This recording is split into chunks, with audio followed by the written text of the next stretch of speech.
현금 살포 250조, 210조, 250조 이러다 한국 망한다.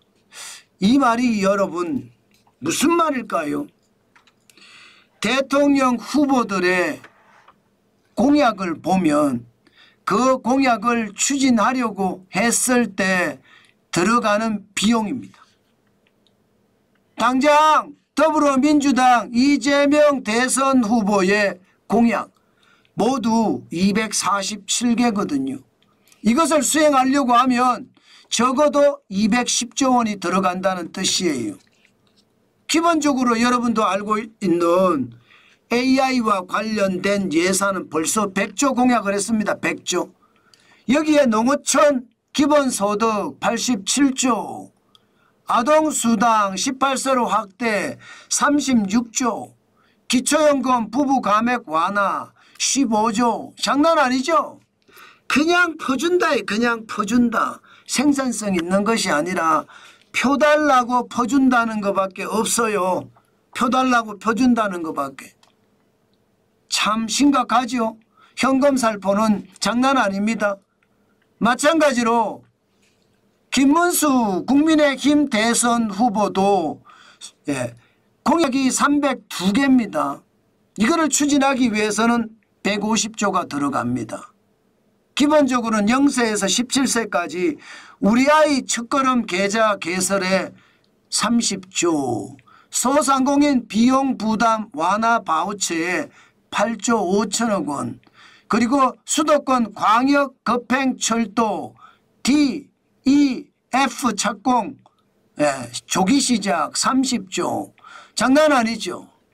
그런데 여러분들이 보시는 것처럼 이재명 더불어민주당 후보와 김문수 국민의힘 후보의 공약에 대한 소요 예산은 분명히 다릅니다. 김문수 국민의힘 대선 후보의 공약에도 AI와 관련돼서는 100조를 쏟아붓겠다 하는 건 똑같고요. 포퓰리즘이라고 이야기할 수 있는 어떤 상황도 저는 그렇게 많이 다르다고 생각은 안 합니다. 그러나 중요한 것은요, 생산성에 집중하고 있는 사람이 그래도 김문수 후보라는 거예요. 여러분, 박정희 대통령이 일본으로부터 5억 8천만 달러를 독립축하금으로 받은 적이 있어요. 1965년인가요? 그 당시에 박정희 대통령은요, 일본에다가 무진장 로비를 했어요. 이거 농수로 농지개혁하고 댐 건설하는 데 써라, 이렇게 꼬리표를 달아갖고 왔던 그 돈을 말입니다. 박정희 대통령께서는 경부고속도로를 건설하겠다, 포항제철을 만들겠다, 이거를 가지고 일본 정부에다 로비한 끝에 승낙을 받았습니다. 그렇게 써도 된다. 그때 말입니다. 아마 야당이 얼마나 반대했는지 여러분들 기억하실 거예요. 이게 전 국민이 고생해서 받은 어떻게 생각하면 보상금인데 국민에게 나눠줘야지 왜 이 돈을 포항제철을 만들고 경부고속도로를 만드는 데 쓰느냐. 심지어 그 당시 야당 지도자는요, 경부고속도로 건설하는 현장에 들어 누워서 계속 막았습니다. 그런데 지금 현재 어떻게 됐습니까? 현재 경부고속도로가 없었다면, 포항제철이 없었다면 과연 대한민국이 어떻게 됐을까요? 저는 그 생각을 하면 박정희 대통령은 어마어마한 지도자였습니다. 독재는 했죠. 잘못됐죠. 그러나 그 공은요, 어마무시합니다. 대한민국을 대한민국으로 바꾼 거예요. 만약에 박정희 대통령의 공을 인정하지 않는다 그러면요, 그 사람은 제가 봐서는 정신병자 아니면 정신 이상자예요. 그렇지 않고는요, 박정희 대통령의 공을 폄하할 수는 없습니다. 그런 측면에서 보면 김문수 뭔가 돈 쓰는 게 수도권 광역급행철도 GTX입니다. DEF 착공을 빨리 하기 위해 쓰겠다. 이런 게 바로 생산성 있는 돈 쓰는 거예요. 물론 말입니다. 0세에서 17세까지 우리 아이 첫걸음 계좌 신설에 30조가 들어간다는 것, 이것은 포퓰리즘에 좀 가깝습니다. 이것도 이제 시행하는 단계에 좀 달라질 수 있겠죠. 소상공인 비용 부담 완화 바우처, 소상공인에게는 필요한 돈은 충분히 있을 수 있다고 생각합니다. 자영업자 소상공인이 죽을 맛이니까. 그러나 이재명 더불어민주당 대표는 돈 뿌리겠다는 정책이 주예요. 그것도 현금 살포하겠다는 정책이 주예요. 농어촌 기본소득만 하더라도 100만 원씩을 주든 10만 원씩을 주든 돈을 주면 주는 대로 난리가 나겠죠. 아마 100만 원씩 준다 그러면 이게 진짜 어려워질 거예요. 아동수당 18세로 확대한다. 여러분 18세가 아동입니까? 저는 18세가 아동이라고 생각도 안 들고요. 예, 기초연금 부부 감액 완화, 이것도 돈 뿌리겠다는 거잖아. 15조. 이렇게 되면 여러분, 안 그래도 재정이 개판이에요. 문재인 정부에서 얼마나 개판을 지겼습니까? 2019년에 관리재정 수지가 박근혜 대통령 때 2배가 넘었습니다. 54조 4천억 원. 2020년에는 112조 마이너스입니다. 마이너스. 예, 2021년에 마이너스 90조 6천억 원. 2022년에 마이너스 117조입니다.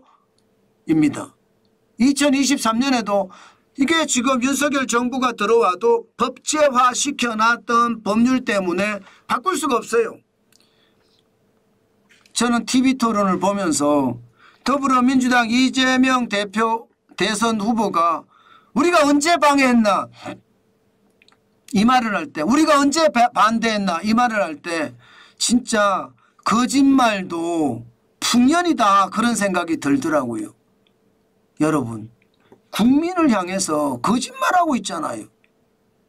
예, 윤석열 정부에서 암만 내면 다 퇴짜잖아. 암만 내면. 무조건 말입니다. 더불어민주당에서 안을 만들어서 따를래 안 따를래? 따라 하면서 계속 단독으로 법안만 통과시켰잖아요. 그런 더불어민주당이 무슨 정부 정책에 협조했다고 이야기하나요? 저는 그 말 자체가 진짜 웃긴다고 생각합니다. 자, 이렇게 되면 관리재정 수지가 계속 마이너스인 상태에서 돈을 썰어 붓겠다 이렇게 하면 어떻게 될까요? 결국은 빚내서 썰어 붓는다는 뜻이에요. 근데 빚이 적으냐? 2025년 현재 국고채 발행 잔액을 보면 1155조 5천억 원입니다. 엄청난 빚입니다. 장난 아닌 빚입니다. 그런데 여기에 만약에 210조를 뿌리겠다는 사람, 이런 사람들이 대통령이 되면 국고채 발행 또 하겠죠. 아마 내 돈, 여러분 돈 다 휴지 조각 될 겁니다. 휴지 조각 되는 거 봐야 될까요? 아마도 그렇게 될 거예요. 그러면 나라 부채는요 계속 늘어나겠죠.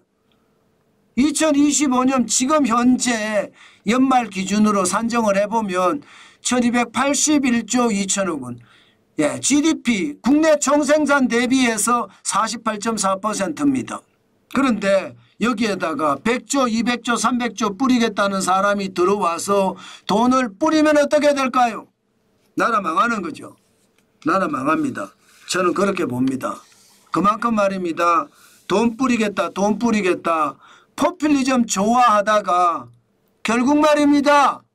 아메리칸 인디언처럼 예, 알코올 중독자가 되든 도박에 중독하는 도박 중독자가 되든 그것도 아니면 최악의 마약 중독자가 될 수도 있습니다. 돈 뿌리는 거 좋아하지 마세요. 포퓰리즘 단호히 배격해야 됩니다. 포퓰리즘 배격하지 못하면 대한민국은 진짜로 최악이 될 수 있다는 것, 오늘 다시 한번 여러분께 말씀드립니다. 여러분, 공짜로 돈 주는 게 이게 말이 돼요? 그런데 공짜로 돈 주면 안 된다 이렇게 이야기하는 사람을 싸잡아서 희한한 사람이라고 더불어민주당 이재명 대선 후보는 이야기했습니다. 공짜로 돈 주는 게 그게 희한한 사람입니까?